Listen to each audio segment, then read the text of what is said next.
Paku, pas njoftimit që u bë Belinda Ballukut ditën e premte se është marrë e pandehur për tunelin e Llogaras. Çfarë do të ndodh tani? Për ndoshta një mas sigurie ndaj saj, ndoshta një vendim nga kryeministri, në qoftë se do vazhdoj të mbaj postet në qeveri apo jo, por edhe në parti pasi është drejtuese e fushatës për Tiranën. Një vizitë e beftë e ndihmës sekretarit amerikan të shtetit Mark Fleming në Tiranë, e cila kaloi pa shumë bujë dhe jehon, por dhe kërcënimet që u folën gjatë raportimit të Dumanit në institucionet e kuvendit për prokuror të caktuar. Për këto dhe të tjera do të flasim me avokatin Kryqëngjë Zhdima. Avokat, përshëndetje dhe faleminderit shumë. Përshëndetje, faleminderit për ftesën. Avokat, java që po vjen ndoshta pritet të jetë më nxehtë se ajo që u mbyll.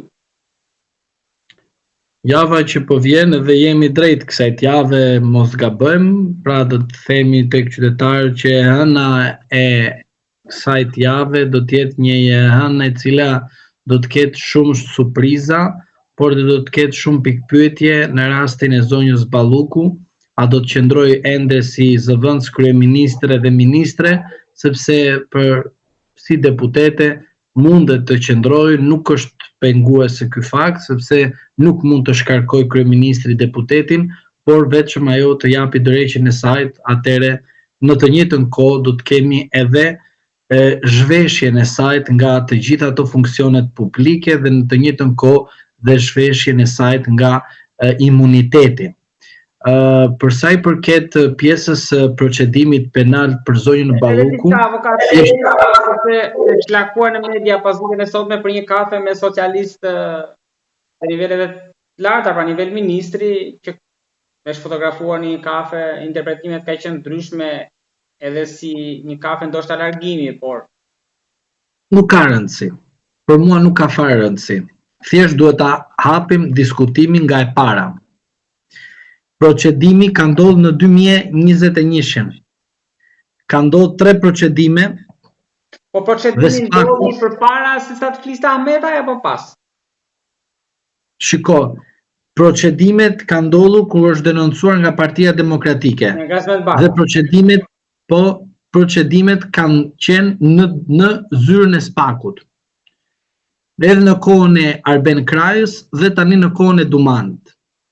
Ajo që ju duhet t'ju bëjë të çuditeni, prandaj unë e them me fakte konkrete, është si ka mundësi nga 2021-shi kjo dosje është zvarritur.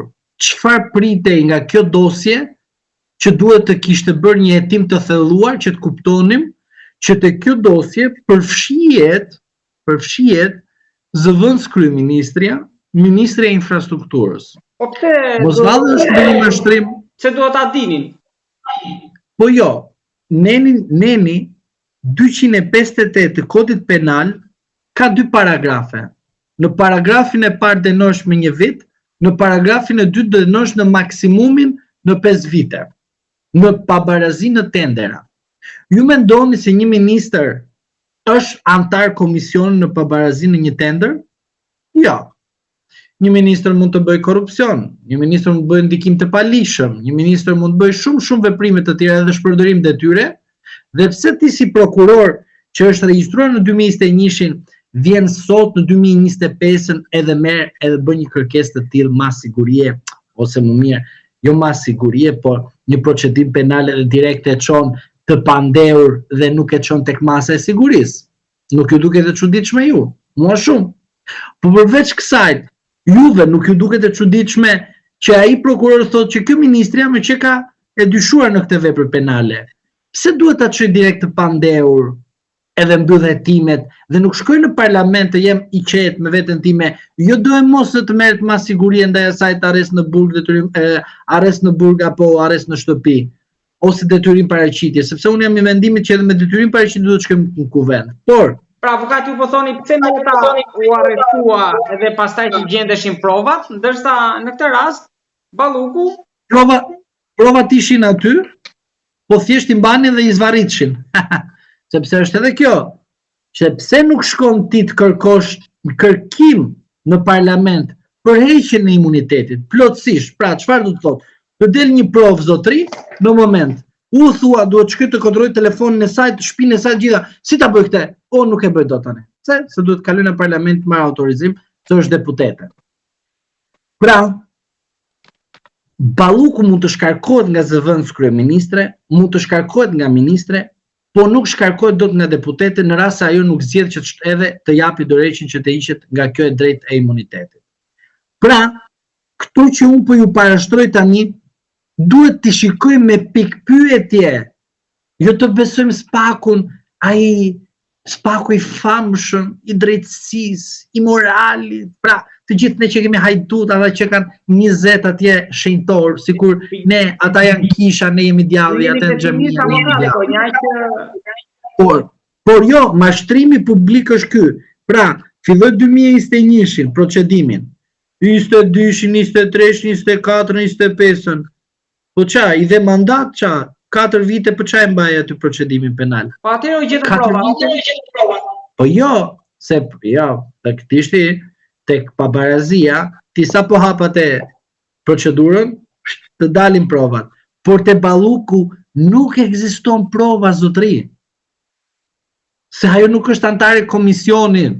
Pra kualifikimi i veprës penale është mashtrim.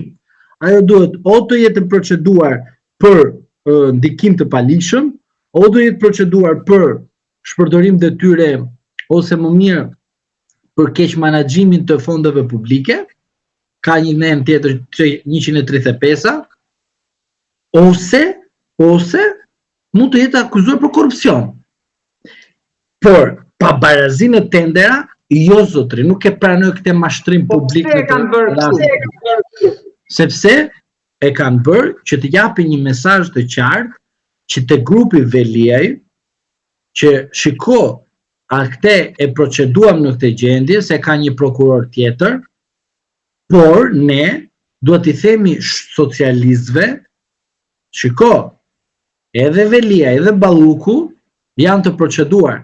Tani nuk ka rëndësi të Balluku është pa mas të Veliaj është me mas, por shiko që steka është rritë shumë lartë. Pra ky është mashtrim për socialistët dhe për ata që i bëjnë fresk spakut. Dhe këtu duhet kemi kujdes. Pra zotri, e ke 2021-shin, merr mas dhe çon të panderu në 2025-ën, kjo çfarë quhet? Gjvënie, nuk quhet, se kështu e kuptoj unë. Ose kuptoj ndryshe. Pra të mbaj unë ty nga 2021 deri në 2025 zvarr, e ti duke ditur që ke ardhur dhe ke dëshmuar atë e mua, edhe unë nuk kam ngalë në konkluzion të parin që në procedura e dhënies së ndërtimit të lejes së X të çfarë do të shpirti, nuk e kam kuptuar, do të thënë që kam buf. Që është në aspektin njerëzor. Tani, shkojmë te rasti tjetër. Pse nuk i kërkon imuniteti 73 të kushtetutës? Nuk ka nevojë të arrestosh, më të bëjmë show politik, a kupton, juridik. As ti vendosësh mas siguri, as i gjë, mos i arresto as i gjë. Por ti derisa po e toke këtë person, pse s'ja ke marrë telefonin këtij personit? Ku ti di që s'e ka marrë? Po duhet të kalon nga parlamenti t'ja marrësh. Po mjafton të marrësh telefonin tim, po ti jam pa imunitet për zbuluar telefonatat me ty. Atë thuaj atyre që më përpunoni të plepat 1. Mirë, ose tani që janë atë të janë me mentalitet plepash 2. Duhet, si ishte edhe të rasti e Kroçat, nuk na intereson vetëm një provë që na jo një indicje që na çon te prova, po duhet që të indicia të bashkangjitur me një provë tjetër që të lidhen me njëra tjetër dhe të na çojnë te prova konkrete që fakton faktin penal. Për show politik dhe mediatik, edhe për plepaxhi 1 dhe plepaxhi 2, arrest në burg në akt notarial. Pra, mos shkoni tek tani në rasti konkret që nuk ja bën sepse e gjen diku tjetër provë. Ky është mashtrim. Pse? Sepse në rast se ajo provë nuk është ashtu siç duhet që të fajsoj personin, ajo është në favorin e personit që bëhet proces penal. Prandaj ju them që ju duhet keni kujdes 2 gjëra. Gjëja e parë, neni 73 që nuk shkuan të kërkonin, heqin e të gjithë imunitetit. Mirë, pa ma siguri, e lej ma siguri, nuk në intereson. Po ti kontrollojnë shpina, banesën, telefonit, gjitha, çka të ketë që mos ketë. Dhe në rasti tjetër, zvarritja një procesi. Pse këtë pa kërkoni ju të zvarrisi proceset? Pse të zvarrisi proceset? Dhe ju doni që të meta të futet në burg dhe u fut në burg Berisha u fut në burg, se pavarësisht se është arrest në shtëpi burg ishte. Dhe Veliaj që u fut në burg, dhe kjo që është në krye detyrës nuk u fut në burg, kjo ngjall pikpyetje dhe shumë standarde të një drejtësie e cila ishte jo me shumë standarde, po të paktën me drejtësi. Prandaj them opinionit publik që na ndjek vazhdimisht, nuk ka kush e shpëtoj, motra do ta shpëtoj sepse është avokatja e saj, por në aspektin së drejtës dhe së vërtetës, unë ju parashtroj dy fakte të cilët mua më bëjnë të shqetësohem në aspektin juridik. Tani në aspektin njerëzor është çështje individuale ta zgjidhen vetë. Kush janë këto dy fakte? Neni 73 kushtetutës që nuk shkoi Dumani të marrë autorizim nga Kuvendi Dhe? Për të kontrolluar gjitha, dhe regjistrimi në 2021 që e ke lënë në zgjedhje të bëj namin, të zgjedhjet 2021-shin, në zgjedhjet 2023-shin, në zgjedhjet të pjesëshme vendore që kanë ndodhur në disa vende që ajo ishte kryesuesja, dhe në zgjedhjet 2025-ën.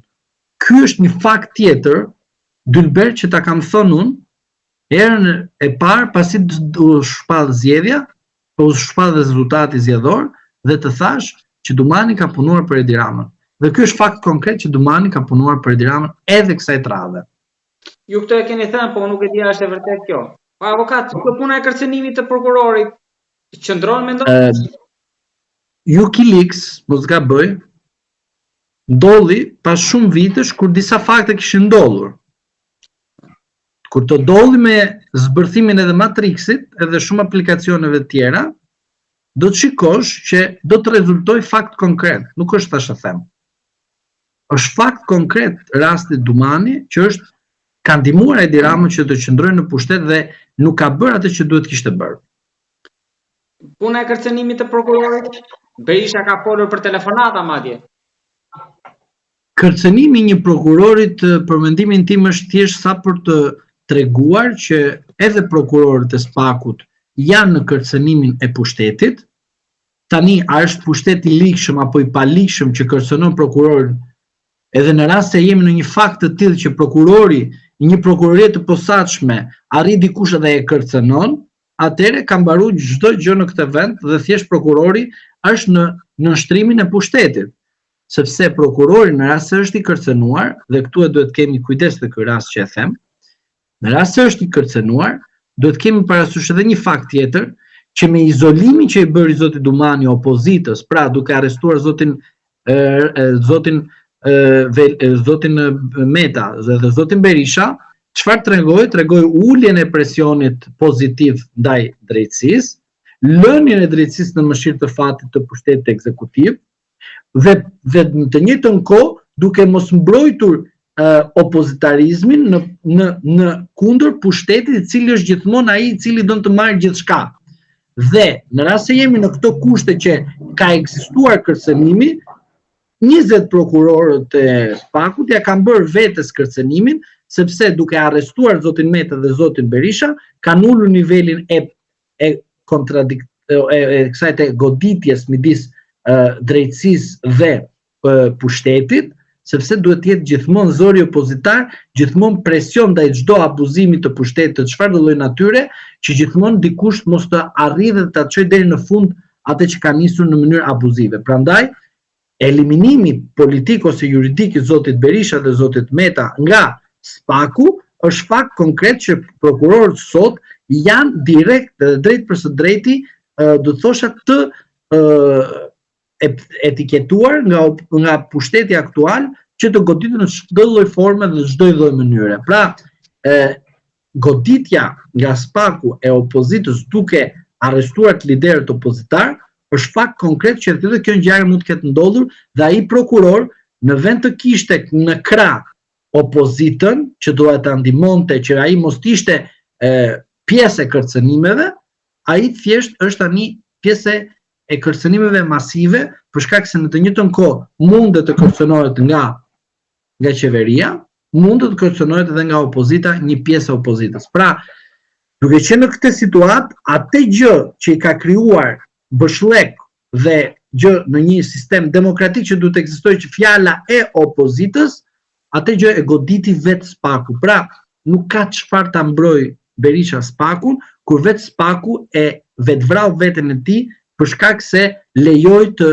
bie viktim edhe pjesë e një loje të pandershme duke arrestuar Metën dhe Berishën. Prandaj le ta zgjidhin vetë se halli është i tyre dhe s'ka pse të përfshihet as zoti Berisha të tregojë një fakt të vërtetë. Ai është i vërtetë si fakt. Unë mendoj se është i vërtetë se kur Berisha thot diçka në shumtën e rasteve dalin të vërteta dhe pse jo mos të jetë një fakt i vërtetë. Por kjo tregon qartësi që vetë prokurorët e kanë dashur që të jenë viktim ose në presion të kësaj loje politike që bëhet brenda llojit të Partisë Socialiste, nuk është diçka që ndodh jashtë Partisë Socialiste. Pra, goditja e zonjës Balluku është si një lojë e brendshme e Partisë Socialiste, sepse në rast se ne merrim si referencë 2021-shin, atëherë nga zvarritja ajo e kishte në informacionin e saktë që dikush po e procedon ose dikush po e heton. Prandaj, kjo goditje që i dha Spaku ose Dumani opozitës është një fakt konkret që zoti Dumani ka mashtruar përpara parlament duke thënë që ka mbështetjen time zoti prokurori kësaj çështje të Ballukut. Dhe është e sigurt që situata është do thosha në një rrugë dalje, por me një përfundim jo të mirë për sa i përket Pandeurës.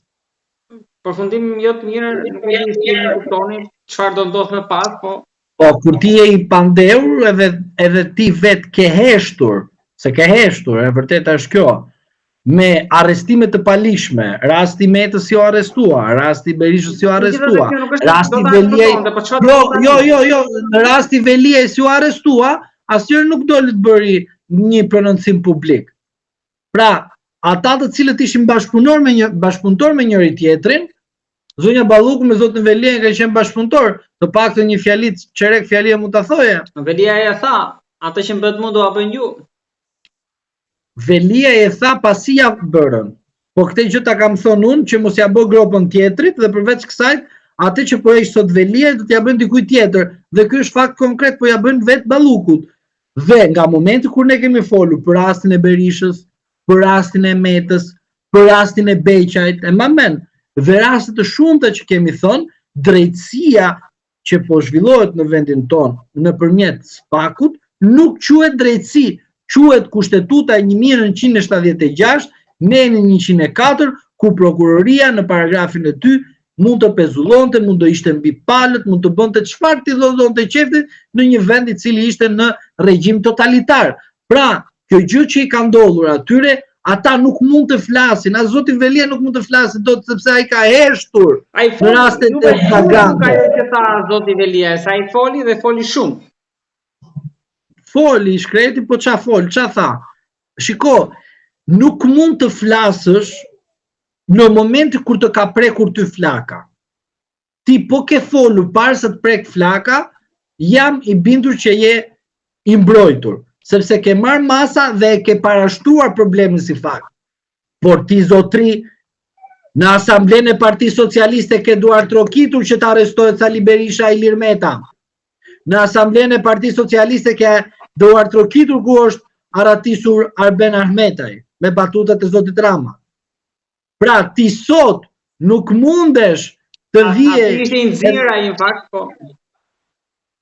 Nuk mundesh ti të na vish në këtë situatë dhe të na thuash që shiko tani në këto momente që ne jemi këtu dhe bëjmë të shohun të madh juridik, të vish na thuash që Spaku bëri një procedurë të palikshme, Spaku punon në 3-4-5 standarde, 5-6-7 standarde. Por ti duhet na thuash qartësi cilat janë standardet të cilët ka prodhuar Spaku dhe si ka prodhuar Spaku këto standarde.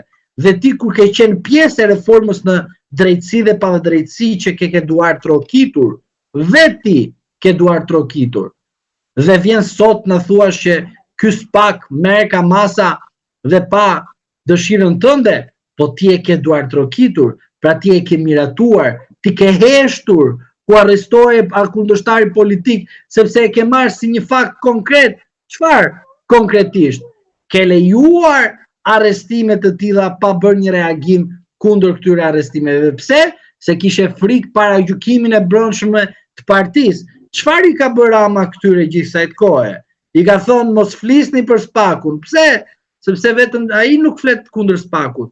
Të gjithë të tjerët nuk duhet të flasin kundër Spakut. Pse? Sepse ata e kanë të destinuar rrugën e tyre që të shkojnë dhe të bëjnë statistike Spakut.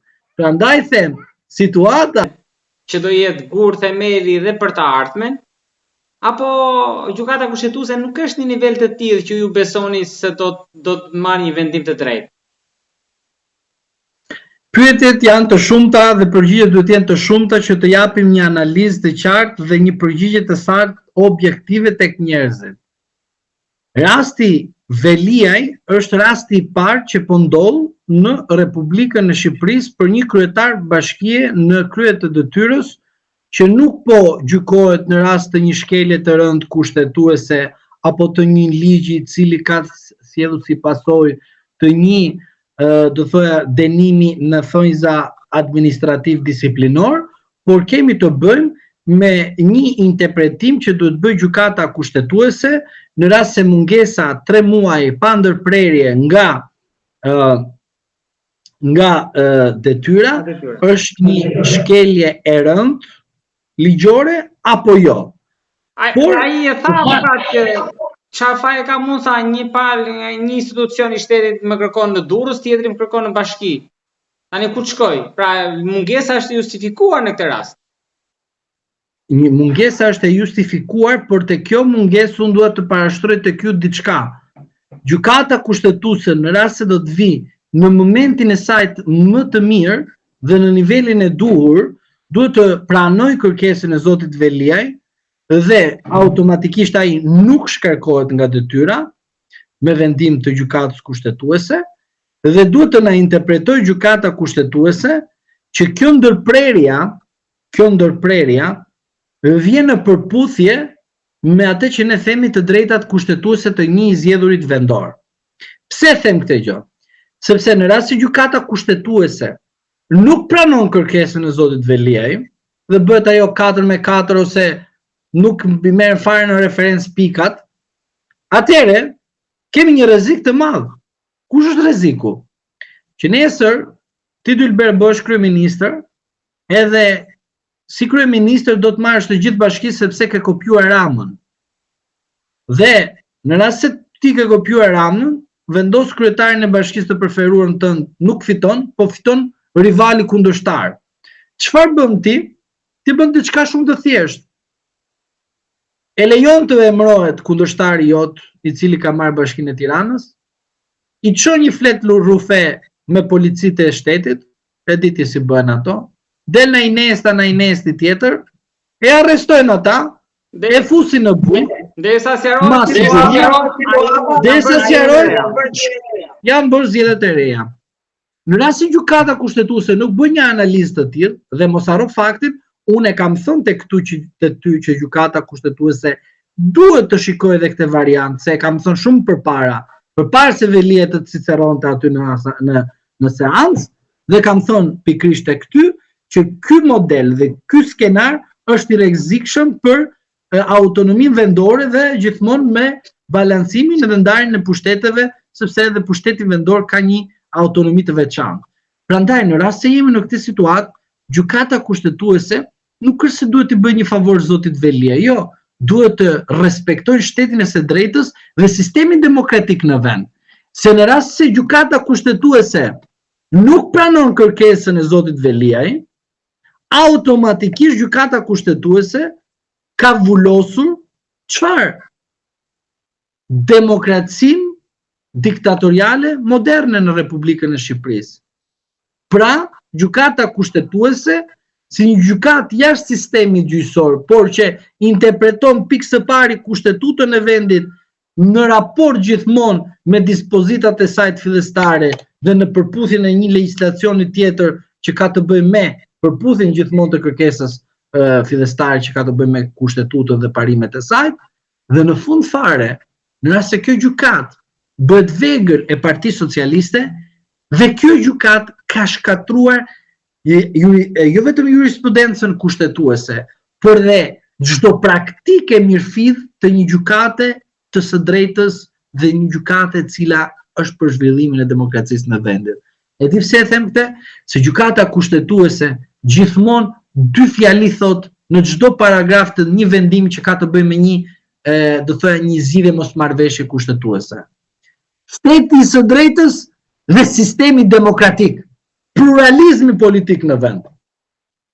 Në rast se gjykata kushtetuese nuk pranon kërkesën e Erion Velis, godet themelet e demokracisë së vendit dhe shqiptarët do të detyrohen pas shumë vitesh të bëjnë një revoltë të madhe popullore për rivendosjen e demokracisë. Por këtë nuk lejojnë dhe aleatët tanë ndoshta, sepse zëvendësdhimi sekretari amerikan i shtetit Mark Fleming ishte në Tiranë, takoi edhe dy ministra të mbrëmshme dhe drejtësisë, por mbi gjitha takoi kreun e SPAK-ut.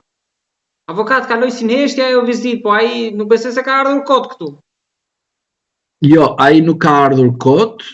Pardje ose brenda javës së kaluar, ambasadorja e Shteteve të Bashkuara të Amerikës në Athinë u inauguruar në detyrën e saj dhe ai ka ardhur për shkak të këtij inaugurimi dhe pas së ka ardhur në Tiranë për të dhënë edhe këtu mesazhin tek ambasada e Tiranës që presidenti Trump do të dalë në një deklaratë ku do të parashtrojë dhe ambasadorin ose ambasadoren në Republikën e Shqipërisë dhe pasi të bëhet edhe ky veprim, sepse është një veprim procedurial i gjatë për një emërim e një ambasadori, kalojnë edhe bëhen këto për ato të vetët, që kanë zakon ata. Lobime, putallishte vetëm, po mi bëjnë ato punën e tyre, okay, vazhdojnë ato bëjnë disa gjëra mirë. Por ky ka qenë qëllimi, ai nuk është se ka ardha postafat për zotin Dumani, pra nuk është se ka marrë avion e ka ardhur direkt, po për shkak të inaugurimit të ambasadorës në Athinë, ai ka vajtur edhe atje dhe pastaj ka ardhur në Tiranë. Unë mendoj se Departamenti Amerikan i Shtetit, por edhe linja Trump ka një konflikt, se konflikti është që linja e Trump nuk mund të jetë më e fortë se Departamenti Amerikan i Shtetit, por në kushtet ku jemi, linja Trump me sa kuptoj dhe besoj se nuk do gabohem, do të kemi një rol tjetër të ambasadës në Athinë përsa i përket Ballkanit Perëndimor. Dhe mendoj se Shtetet Bashkuara të Amerikës kemi diskutuar bashkë një rast që do mbylleshin disa konsulata. Po çfarë do na e kthejnë edhe tonë në konsulat këtu avokat? Jo momentalisht, por ambasadori amerikan në Tiranë fillimisht do kaloj procedura nga Athina, pra nga ambasada e Shtetit Bashkuar në Athinë, dhe në një kohë të dytë ambasadori ose ambasadore do qëndroj në Shqipëri, do vinë në Shqipëri. Pra, thjesht për publikun e kam fjalën. Linja Trump është kështu. Përderisa nuk kemi ambasador akoma në Shqipëri për shkak të burokracisë në Shtetet Bashkuara të Amerikës dhe për disa pezullime fondesh, çdo gjë që do kaloj nga shtëpia e bardhë për Ballkanin Perëndimor do kaloj përmes zyrës së Shtetet Bashkuara të Amerikës, pra ambasadës atje në Athinë. Pra, ju po thoni që Shtetet e Bashkuara e dorëzdojnë përfaqësinë diplomatike në Tiranë në Athinë. Po, për Ballkanin Perëndimor përfshi edhe Shqipërinë. Pra, është Greqia që merr vendimet, pra ambasada aty që merr. Jo, nuk ka lidhje me Greqinë ajo. Jo, pra ambasada, ka fjalën të vendi, ambasada. Stelia diplomatike e Shtetet Bashkuara të Amerikës në Athinë do ketë një departament të posaçëm që do merret edhe me Tiranën, edhe me Prishtinën, edhe me Serbinë. Edhe me Maqedoninë e Veriut, edhe me Malin e Zi. Pra, presidenti Trump thot që Ballkani Perëndimor do kaloj përmes Athinës. Pra, selisë diplomatike. Dhe do të shikosh që shumë persona me autoritet amerikan, pra që kanë këto pozicione, do vinë direkt në Shqipëri dhe pa ditur populli edhe opinion edhe mediat për ardhin e tyre. Derisa ambasadorja është emëruar në Athinë, ajo ka marrë edhe një stafet tjetër që ka të bëjë për politikën amerikanët në Ballkanin Perëndimor. Kanë bërë një mix të bukur që do të shikosh ti që do vinë disa nga Athina dhe do vinë në Tiranë, në selinë diplomatike në Tiranë. Tani kjo bëhet që ambasadori që duhet të vinte në Tiranë duhet të ishte parë se të vinte kjo në Athinë, nuk e di. Por ajo që unë kuptoj nga këto veprimet është që Shtetet e Bashkuara të Amerikës, linja Trump për Ballkanin Perëndimor edhe për Tiranën, do thosha, kalon përmes Athinës. Çfarë ti bëj? Jam unë president të emëroj ambasadorët. Kalon përmes Athinës, po jo përmes institucionit të ambasadës, jo institucioneve greke. Jo, nuk ka lidhje me institucionet greke. Po, është Shtetet e Bashkuara të Amerikës, çajo, nuk janë vende të tjera. Pra, kalon dy ambasada, është si puna për Shqipërisë, ku kemi ne ambasadë? Ku kemi ambasadë për shembull një vend që është kemi në Maqedoni ambasadë? Kemi. Kemi ambasador në Kosovë. Po sigurisht. Për si puna Tiranat thot diçka për Maqedoninë, edhe aty ai Maqedonisë flas me të Kosovës. Nuk ka të bëjë gjë, nuk është ndonjë problem. Po te drejtësia nuk mendoni që ka prekur shumë Mark Fleming? Pra, jo, nuk ka lidhje. Më dëgjoj, nuk ka lidhje kjo gjë. Që takoi kryeun e Spakut. Po dëgjoj mua tani, nuk ka lidhje kjo gjë. Shiko, ky është një mashtrim tjetër publik. Dëgjoj mua ç'a bëjnë këta. Vjen për shembull një person nga Amerika, e takon Dumanin, fillon Dumani, procedon X-ën. Opa, erdhi ky i Amerikës dhe kështu. Vjen dikush tjetër i Amerikës, ka në listat e po, procedon këtë tjetër. Me justifikimin që erdhën amerikanët dhe ne po procedojmë, a kupton? Sepse do të bëj një pyetje unë ty tani. Po mirë, po nga dita kur është arrestuar Jon Veliaj, nga shkurti. E deri sot që na erdhi ky dhe na proceduan këtë kryeministre. Pse këta nuk po procedonin ndonjëherë? Çfarë problemi kishin? Sepse kur unë e di që ti pas ka bërë një vepër penale, procedojmë, nuk e mbaj aty dhe zvarris. Lind pyetja e thjesht, njerëzore, logjike, nuk ka nevojë të ngrejmë ne këtu shkenca. Pra, ti sa herë do shikosh që vjen njëri duke i thënë këtyre inkura jon për luftë për krimin organizuar, ta vendosin pap, edhe hop, procedura penalisht. A kupton? Kështu e bën këta, çfarë mendon ti ata? Nuk jetojnë në Shqipëri, ata çfarë janë? Shqiptar janë ata. Pavarësisht se janë në Everest në këto momente që flasin. Po ka të gjithë të pushtetit gjyqësor momentalisht edhe prokuror edhe gjyqtar edhe OPG janë në pushtetin, janë në Everest. Aty ku është Everesti? Nuk po zbres, nuk ka zbritur akoma në realitetin shqiptar. Dumani më e men nga mua ka marrë një garanci që do jesh edhe ti dhe mandatin e dytë. Jo, mandat dytë s'kam, Jo, ne që i kishin dhënë, ore, Dumanin i dha një porosi, tha, djali mbar, bë këtë që s'kan bërë këta të tjerët. Ky e mori. Po Dumani nuk e kupton që e more. E çon deri ku do ta çosh, sepse nuk e çon deri në fund dot. Se nuk e çon deri në fund, se është vetë koha, 3 vite, çfarë do të çosh deri në fund. E mori, sepse i kanë dhënë garanci. Tani, i dhan garancin, po, del Dumani të na thotë garancin i aquan ata deri në fund, apo e lanë duke pritur në mëshirë të fatit? Nuk e di, inshallah gabofsha. Edhe ndonjëherë inshallah nuk gaboj, po çfarë them, ne njerëz jemi. I vetmi që është i pagabueshëm në këtë vend quhet Edi Rama për Dumanin. Po deri tani koha ashtu thot, avokat. Nëse te kryeministria e pa ai me goni gal kështu, se me goni gal takoi disa, po nuk tha emrin e Edi Ramës. Ai e tha. Edhe shikoj se tha. Ke dhe unë qytetar jam edhe unë opinion po. Ore, dëgjoj mua. Kur Jon Velia i bënte gropën tjerëve, heshte. Edhe përgëzonte Spakun. Kur i erdhi flaka vetë tha, tani dua tubit ta shoj flakën. Jo vëlla, nuk shkoj me dy standarde, dy pole, kështu pa bëm garipin. Prandaj them, zoti Dumani po është i saktë dhe i mirë me veten e tij të lëshoj pe. Rama e tradhtoi Dumanin. tani Dumani është në Everest edhe mendon se bëri Hatan. Hatan mendon ta ketë bërë, por nuk besoj se Avokat, ka ndikuar... Kam dyshimet e mia, çfarë them tani? Ka ndikuar në çik ose ka dhënë një mesazh për zgjedhjen e kreut të ri të SPAK-ut e ardhja e këtij amerikanit zyrtarit apo prap jo? Po, Dylber, po të them diçka shumë të sinqertë vëlla, se po flas edhe me ty edhe me popullin shqiptar në këto momente. Po të them, kreu i ri i SPAK-ut është shtetas apo shtetase shqiptare, e cila momentalisht ose ai momentalisht është në Everest, jetojnë në mendjen në Everest, pra janë në ajër fare, dhe ata janë politikisht zotëri.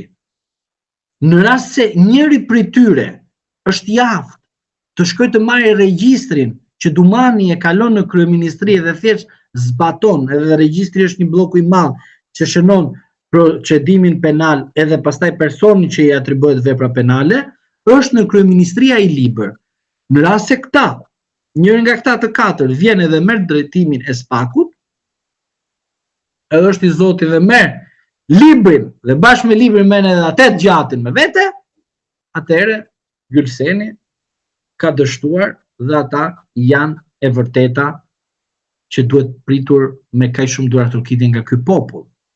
Po unë e di që politikani duhet të ndëshkohet me votë dhe jo duke proceduar sepse e bë hero. Por në rast se ata janë të aftë të marrin bloku që Dumani ja kalon kryeministrit, mirë, këto bravo, çan këto emra se si njoh fare, mirë, atëherë jam dakord me ju që patjetër, pse jo? Edhe Gylseni të ndryshoj mendim, po kam frikën që se ndryshoj dot, sepse e di shumë mirë që struktura është tek populli, ky është i jashtëm, edhe ajo tjetër që është tek populli, që kush ka një flamur amerikan nga mrapa është amerikan. Nuk e besoj unë që është kjo e vërtetë. Unë besoj që edhe Florinën po ta kem përpara dhe shkëlqen, për shkak se jam natyrë që dua dyshoj për gjithçka, shkoj marr atë aparaturën dhe shikoj a është Flori apo është thjesht i lyer me Flori, po në të vërtetë nuk është Flori. Pra jo çdo gjë që shkëlqen do e mos duhet të jetë Flori. Për ta mbyllur me këtë konspiracionit, edhe njëri nga efektive që shoqëronte Zoti Velia kishte një inflamur amerikan në veshin e tij, qarkulloi dhe kjo në media, mori dhe kjo interpretimin e vet. Kështu që unë nuk e di çfarë ndodhi për Zotin Velia dhe se si Zoti Velia ishte aty me policë, me flamura apo jo, po unë dua t'ju them që ajo që më zhgënjeu shumë ishte që në atë sallë nuk kishte një përfaqësues të një ambasade. Sepse te zoti Berisha shkon ambasada amerikane, ky është proces administrativ, ky është gjyqtor avokat. Jo, s'ka lidhje, një sekond.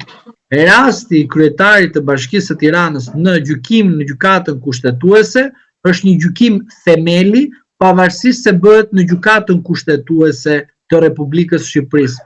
Bëhet në gjykatën kushtetuese të Republikës së Shqipërisë si një mjet i mbrojtjes të institucionit të pushtetit vendor. Prandaj duhet keni parasysh dhe çka të fundit, Neni 115 i Kushtetutës së Republikës së Shqipërisë jep të drejtë personit të cilit është në një konflikt me pushtetin vendor, por edhe me Këshillin e Ministrave, të drejtën e tij që të ankohet ndaj çdo vendimarrje dhe ndaj çdo vendimarrje që nxjerr Këshilli i Ministrave.